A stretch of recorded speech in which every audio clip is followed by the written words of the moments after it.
नमस्कार, मैं एडवोकेट विकास यादव एक बार फिर से स्वागत करता हूँ आप सबका नई वीडियो में।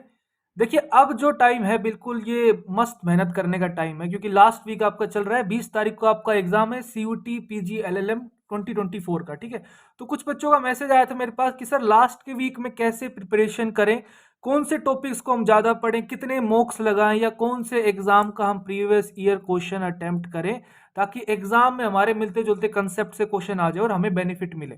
तो वही हम इस वीडियो में डिस्कस करेंगे। एटलीस्ट कितने घंटे अभी आपको पढ़ना चाहिए, वो एक सीटिंग प्लान डिस्कस कर लेते हैं कि भाई आपको अगर इस शेड्यूल से आप पढ़ोगे तो डेफिनेटली आपको फायदा भी मिलेगा, आप गेन भी करोगे और आपके दिमाग पे ज़्यादा बर्डन भी नहीं आएगा। आप चीज़ों को जो पढ़ रहे हो उनको लॉन्ग टर्म तक दिमाग में भी रख पाओगे, ये नहीं कि जो आज पढ़ा है वो कल आप भूल जाओगे। ठीक है, तो क्या पढ़ना है, कितने देर तक पढ़ना है, कैसे पढ़ना है, वही हम इस वीडियो में डिस्कस करेंगे। लास्ट वीक की प्रिपरेशन है, आप अच्छे से इस वीक को यूटिलाइज करिए, क्योंकि यही एक ऐसा टाइम है, अब है मास्टर स्ट्रोक जो अप्लाई करने का टाइम है कि भाई बिल्कुल टू दी पॉइंट आपको प्रिपरेशन करनी है। जो भी आपने अब तक पढ़ा है उसको इकट्ठा करिए और उसको एक अच्छी डायरेक्शन में यूटिलाइज करके अपने एग्जाम दे के आइए, आपका एग्जाम अच्छा ही होगा। ठीक है, देखिए ये थोड़ा 12 घंटे का सिटिंग प्लान है, अभी हम डिस्कस कर लेते हैं। देखिए, सुबह उठिए आप आराम से, 6:30 बजे उठिए आराम से, बढ़िया टाइम होता है सुबह का, अभी इतनी सर्दी भी नहीं है, आराम से उठ सकते हो। आराम से फ्रेश वगैरह होइए, चाय वाय पिए, नाश्ता वाश्ता करिए, आराम से नहा के बिल्कुल बढ़िया, बिल्कुल नहा के अच्छे से बैठिए अपने स्टडी टेबल पे। 8 बजे आप बिल्कुल रेडी हो जाइए, आपका जो टाइम है 8 बजे, बिल्कुल उस टाइम शुरुआत हो जानी चाहिए आपकी पढ़ाई की दिन की, कि भाई अब मुझे अच्छे से पढ़ना है। 8 से लेके 10:30 बजे तक आप अपना एक स्लॉट, फर्स्ट स्लॉट आप निकाल सकते हो यहाँ पे। बड़ा ही बढ़िया टाइमिंग है, सुबह फ्रेश माइंड से आप कुछ भी ऐसी चीज रिवाइज कर सकते हो। जूरिस्प्रूडेंस हो गया, पब्लिक इंटरनेशनल हो गया, या कोई भी ऐसे सेक्शन जो आपको याद नहीं हो रहे और बार बार एग्जामिनर पूछ रहा है, तो आप उनको रिकॉल कर सकते हो। बड़ा ही शुरुआत का टाइम है, उसमें ऐसे सब्जेक्ट रखना जो आप बार बार भूल रहे हो, जो कंसेप्ट है, मैक्सिम्स हैं, डॉक्ट्रिन्स हैं, सेक्शंस हैं, उनको आप भूल रहे हो, उनको शुरुआत वाले स्लॉट में रखिए। उसके बाद आप आधे घंटे का ब्रेक ले सकते हो, 10:30 से 11:30। अच्छा सा कोई लाइट म्यूजिक सुनिए, थोड़ा सा टहलिए, थोड़ा सा घूमिए, फालतू इधर उधर बातें मत करिए, कोई यूट्यूब वगैरह ऐप वगैरह सोशल मीडिया मत यूज करिए, क्योंकि जैसे आप उस पर आओगे आपका टाइम कब निकल जाएगा आपको पता भी नहीं चलेगा। थोड़ा सा रिलैक्स होइए, आंखों को रेस्ट दीजिए, ठीक है, आराम से थोड़ा घूमिए फिरिए। उसके बाद 11 बजे फिर से आप अपना जो सेकंड स्लॉट है आप उसको बैठ जाइए, तैयारी करिए। सेकंड स्लॉट आपका ये फिर से 2.5 घंटे का है, ये भी आपका 2.5 घंटे का स्लॉट था, ये भी आपका 2.5 घंटे का स्लॉट है। आराम से यहाँ पे फिर से पढ़िए आप आराम से, कोई भी दिक्कत नहीं है। कोई छोटा मोटा आप यहाँ पे कुछ खाना चाहते हो, आप अपना वो भी लाइट स्नैक वगैरह कुछ ले सकते हो, क्योंकि इस टाइम में बोरियत नहीं आनी चाहिए, आप थोड़ा बहुत खाते पीते कुछ पढ़ते रहना। ठीक है, उसके बाद फिर आप 1:30 बजे तक पढ़िए, 1:30 से लेके 4 बजे तक का स्लॉट मैंने रखा है, ये आपका ब्रेक टाइम मान लो, कुछ भी आप मान लो, लंच टाइम मान लो, या फिर रिलैक्स टाइम मान लो, कुछ भी आप इसको मान सकते हो। आराम से 1:30 पौने 2 बजे तक का लंच का टाइम होता है, आप लंच करिए आराम से, उसके बाद थोड़ा सा रेस्ट भी करिए, क्योंकि आप काफ़ी टाइम से 5-6 घंटे से पढ़ रहे हो, थोड़ा सा बॉडी को रेस्ट भी जरूरी है। आपने जो पढ़ा उसको रिकॉल करिए। आप एक यहाँ पे पावर नैप अच्छे से ले सकते हो, अगर आप चाहो तो 40 से 45 मिनट का, 1 घंटे तक का भी आप अच्छी एक नींद ले सकते हो। लेकिन कोई आपको मूवी, वेब सीरीज या फिर सोशल मीडिया, इन चीज़ों में अपना टाइम यूटिलाइज नहीं करना। इसमें आप अच्छे से खाना खाइए, हल्का सा खाना खाइए, उसके बाद थोड़ा सा रिलैक्स हो जाइए, गाने वाने सुनिए, न्यूज़ वगैरह देख लीजिए, कुछ करंट अफेयर का, ठीक है, कुछ ऐसा कर लीजिए। आप 3:30 बजे के आसपास उठिए, 3:30 3:40 के आसपास उठिए, बढ़िया सी एक चाय बनाइए, बढ़िया सी कड़क चाय बनाइए, अपना जो भी आपके लेजीनेस उसको तोड़िए। एंड 4 बजे फिर से एक बढ़िया एनर्जी के साथ, जो आपने शुरुआत में 8 बजे जो आपकी एनर्जी थी सुबह, वही एनर्जी आपको 4 बजे दोबारा से चाहिए। अब आपका जो स्लॉट 3 है, और ये काफ़ी इंपॉर्टेंट वाला स्लॉट है, क्योंकि शुरुआत के स्लॉट का हर कोई बच्चा निकाल लेता है, लेकिन यहाँ पे फिर से हिम्मत करके फिर से बैठना हर एक बच्चे की बस की बात नहीं है, लेकिन आपको करना पड़ेगा। ये 4 घंटे का स्लॉट है, क्योंकि यहाँ पे आपने पूरे दिन अच्छे से पढ़ा, आप थोड़ा सा हैबिचुअल हो गया आप पढ़ने को। शुरुआत में अगर पहले स्लॉट में आप 4-5 घंटे का लगा दोगे तो पूरे दिन आप पढ़ नहीं पाओगे, लेजीनेस, बोरियत आपको आ जाएगी। इसलिए शुरुआत के स्लॉट 2.5-2.5 घंटे के रखे हैं मैंने। अब ये जो स्लॉट है आपका, स्लॉट नंबर 3, ये 4 घंटे का है, इसको आपको आराम से यूटिलाइज करना है, क्योंकि क्या पता आपका थर्ड शिफ्ट में पेपर आ जाए। वैसे तो आपका एलएलएम का सेकंड शिफ्ट में है शायद पेपर, लेकिन सेकंड शिफ्ट वाला है तो आपको इसी अकॉर्डिंग पढ़ना है। इस वाले स्लॉट में बहुत अच्छे से मेहनत करिए, क्योंकि आपका पेपर इसी वाले स्लॉट में होने के चांसेस है। तो आप 4 घंटे इसको अच्छे से पढ़िए, यहाँ पे अपना जो भी आप रिवाइज करना चाहते हो, कुछ भी आपका सोर्सेज है उसके अकॉर्डिंग, वो नेक्स्ट स्लाइड पे हम डिस्कस करेंगे क्या आपको पढ़ना है। ठीक है, उसके बाद 8 से लेके 9 बजे तक आपका ब्रेक टाइम है, यहाँ पे आप अपना डिनर करिए, थोड़ा सा दोस्तों से बात बात कर लीजिए फ़ोन पे। यहाँ पे आप थोड़ा एक बार रिलैक्स होने के लिए एक बार अपना सोशल मीडिया थोड़ा सा देख सकते हो।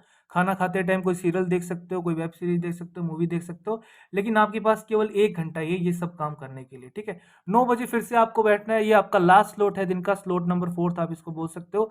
ये भी आपका 3 घंटे का स्लॉट है, ठीक है। तो आप देखोगे कि 7 और 5 आपके 12 घंटे का स्लॉट पूरा दिन में निकल सकता है, और इसके अंदर कोई ये भी नहीं है कि आपने 4 घंटे की नींद ली है, 5 घंटे की नींद ली है। आराम से आपकी नींद भी काफ़ी अच्छे से है, आप चेक कर सकते हो। फिर 12 बजे आप सो जाओ आराम से, रात को मस्त एक लाइट म्यूजिक सुन के अरिजीत सिंह का अपना मस्त हल्का सा गाना सुन के सो जाइए। आप एनालाइज करिए कि आज आपने दिन में क्या पढ़ा है, सही पढ़ा है, क्या उसको रिवाइज कर पा रहे हो, एक पिक्चर आपके माइंड में आ रही है, नहीं आ रही है। आराम से 6 साढ़े 6 घंटे की स्लीप टाइम मैंने आपको यहाँ पे दिया है, आप आराम से सो सकते हो, ठीक है। और 1 डेढ़ घंटे का टाइम मैंने आपको पावर नैप पे यहाँ पे दिया, आप यहाँ पे भी सो सकते हो। तो आराम से यार 7 साढ़े 7 घंटे की नींद तो बहुत सफिशिएंट है, और ये जरूरी है। देखो बात जरूरी इसलिए है क्योंकि आप पढ़ते रहोगे, आपका माइंड थक जाएगा 1-2 दिन बाद, तो आप थोड़े से बोरियत हो जाएगी, आप में लेजीनेस आ जाएगी, इरिटेटिंग टाइप बिहेवियर हो जाएगा, वो नहीं चाहिए अपने को। आराम से 12 घंटे इस टाइम बहुत सफिशिएंट है, अगर आप पहले से पढ़ते आ रहे हो 12 घंटे आप आराम से निकाल सकते हो। इसके अंदर 7-8 घंटे की नींद भी आ गई, अच्छे से खाना पीना भी आ गया, रिलैक्स भी हो गए, और एक स्लॉट वाइज आप पढ़ रहे हो। ये नहीं कि एक ही सीटिंग में 6-7 घंटे पढ़ लिए फिर उसके बाद 2-3 घंटे घूम रहे हो, ऐसा नहीं। आपको जहाँ पे रिलैक्स चाहिए वहाँ पे रिलैक्स दिया गया है, जहाँ पे पढ़ना है आपको वहाँ पे पढ़ना है, ठीक है। उसके बाद ये वाली स्लाइड में देख लेते हैं क्या आपको पढ़ना चाहिए। देखिए जो आपने स्लॉट 1, 2 और 3 जो मैंने बात करी है, आपके ये 8 से लेके 10:30, और ये आपका 11 से लेके 1:30, एंड ये आपका 4 से लेके 8। यहाँ पे आप वो चीज़ें पढ़िए जो आप ऑलरेडी पढ़ चुके हैं, आपका जो सोर्स है, ठीक है, उससे आप कवर करिए कि हाँ भाई मुझे वो रिवाइज करना है, रिवीजन करना है। तो आप इस टाइम ये देखिए जो भी आपके जो टॉपिक्स की बताऊं मैं, CUT PYQ जो LLM के हैं, जैसे आपके 3 साल के पेपर अवेलेबल हैं, 225 क्वेश्चन है आपके पास, इनके टॉपिक्स को अच्छे से डीपली स्टडी करिए भाई, कहाँ से क्वेश्चन आ रहा है। ऑप्शन के साथ देखिए कौन सा ऑप्शन आपको और कुछ सिखा सकता है क्वेश्चन से, ठीक है। तो थोड़ा सा अच्छे से इन PYQ को अच्छे से दोबारा से डिटेल में सोल्व करिए, तो ये आपको डेफिनेटली बेनिफिट देगा, ठीक है। अगर आपके पास ये CUT PYQ के अच्छे वाले सॉल्यूशन नहीं है आपके पास, कि भाई आपको केवल आंसर आंसर पता है, आंसर की से, लेकिन अच्छे से सॉल्यूशन पूरा एनालिसिस नहीं है आपका टॉपिक्स का अच्छे से, तो आप मेरा जो क्लासरूम की जो PPT जो हमने बैच चलाया था उसके अंदर जो PPT है मेरी, वो आप मुझसे व्हाट्सअप करके 9350145947 आप मुझको व्हाट्सअप करके, या फिर जो यूट्यूब सेक्शन है वहाँ से भी मेरा नंबर ले सकते हो, आप मेरे को बता देना, मैं आपको ये PPT वगैरह शेयर कर दूंगा। 499 रुपीज़ इसकी फीस है। आपको जितने भी 27 से 28 सब्जेक्ट हैं आपको पूरी PPTs मिल जाएंगी, अच्छे से एनालिसिस किया हुआ है कि हाँ भाई कौन से क्वेश्चन आ रहे हैं, कौन से इस बार आ सकते हैं, कौन से सेक्शन इंपॉर्टेंट है, कौन सी डॉक्ट्रिन इंपॉर्टेंट है, क्या कंसेप्ट इंपॉर्टेंट है, हर एक चीज मैंने अच्छे से बताई है कि भाई इस चीज को तो बाय हार्ट पढ़ ही लेना, इससे बार बार क्वेश्चन आ रहा है। तो अगर आपका कोई पर्टिकुलर सोर्स नहीं है तो आप इस सोर्स पे भी रिलाई कर सकते हो, ठीक है। उसके बाद आपको एटलीस्ट भैया 2 से 3 साल के CUT आपके UGC नेट जो लो का पेपर कराता है उसके पेपर देखो करने ही पड़ेंगे। लास्ट के 2 से 3 साल के पेपर आपको करने ही करने हैं, क्योंकि इनसे भी काफी अच्छे अच्छे कंसेप्ट आ रहे हैं जो बार बार आपसे CUT में एग्जामिनर पूछता है। अगर आप ये कर लेते हो, सेकंड वाले स्टेज तक पहुंच गए हो, तो आप ये भी कर लोगे तो आपका सोने पे सुहागा वाली बात हो जाएगी कि अभी तक जितने भी लेटेस्ट एग्जाम हुए लो से रिलेटेड, क्लैट PG हुआ है आपका 3 दिसंबर 2023 को, एलेट PG NLU दिल्ली का हुआ है 10 दिसंबर 2023 को, AIB 18 भी आपका 10 दिसंबर 2023 को हुआ था। एंड यहाँ पे आप ऐड करना चाहो तो दिल्ली जुडिशरी का जो प्रीलिम्स हुआ था वो आपका 17 दिसंबर 2023 को हुआ था, वो भी आप पेपर यहाँ पे अटेम्प्ट कर सकते हो। और एक फाइनली आपका UGC नेट लो था 14 दिसंबर को हुआ था। एक हरियाणा जुडिशरी अभी लेटेस्ट हुआ है 3 मार्च 2024 को। तो ये 4 5 6 एग्जाम है, ये लेटेस्ट एग्जाम है, और एग्जामिनर जब क्वेश्चन बनाता है तो उस टाइम करंट टाइम में जो आसपास एग्जाम हुए होते हैं उनसे क्वेश्चन डायरेक्टली उठा के पूछ लेता है। आप मानिए इस बात को, ठीक है। तो ये 4 5 पेपर है, अगर आपको नेट से इजीली अवेलेबल हो जाते हैं आज के टाइम में, तो आप इजीली डाउनलोड करिए उनको, खुद से अटेम्प्ट करिए, उनमें टॉपिक्स देखिए कौन सा टॉपिक आ रहा है, उस टॉपिक को अपना उठा के पढ़ लीजिए, ठीक है। तो ये बेस्ट तरीका है कि एटलीस्ट अगर आप ऊपर वाले 2 सोर्सेज में से कोई सोर्सेज नहीं अपनाना चाह रहे तो ये तो आप अपना ही लो, क्योंकि ये भी आपको बहुत ज्यादा फायदा देगा। अच्छे आपके पास यहाँ पे अच्छे क्वेश्चन हो जाएंगे, 500 600 700 क्वेश्चन है, ये काफी अच्छा क्वेश्चन का बैंक है, आप यूटिलाइज कर सकते हो यहाँ से, ठीक है। अगर आप ये भी नहीं करना चाहते तो भैया फिर एक यही आपके पास ऑप्शन है कि जो AIB का 80% सिलेबस, जो AIB का सिलेबस है वो आपका 80% ऑफ CUT का सिलेबस है। इसके अंदर जूरिस्प्रूडेंस, पब्लिक इंटरनेशनल और WCC क्रिमिनोलॉजी ये कुछ टॉपिक्स नहीं होते AIB में, बाकी सब कुछ आपका AIB के क्वेश्चन देखोगे आप ऐसे कैसे CUT में पूछ रहा है, ठीक है। तो ये भी एक बहुत अच्छा आपके पास ऑप्शन हो सकता है।